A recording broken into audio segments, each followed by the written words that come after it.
I sada može biti opasno. I tu je Salihamidzić 1-1. I 1-1 Salihamidzić. 1-1 brzi protuudar.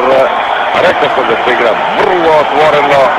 I to je izjednačenje negdje 24-25 minuta.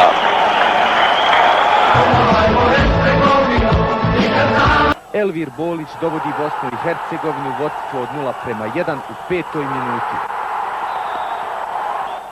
U nastavku naši igrači taktički odlično igraju, što se i rezultatski isplati, pa Meho Kodro povisuje na 0:2 u 33. minuti. Mi smo nebo, što se pravi. Jedno od prvorazrednih senzacija. No iole bolji upućen u kvalitete polena selektora Muzurovića i odlične partije protiv Grka na Koševu i Danaca u gostima nije iznenadio ovaj trijumf. Uz izvanrednih 11 igrača u dresovima sa ljiljanima, 12 je ovaj put bila publika. Srećeni Francuska ne bi bila daleko.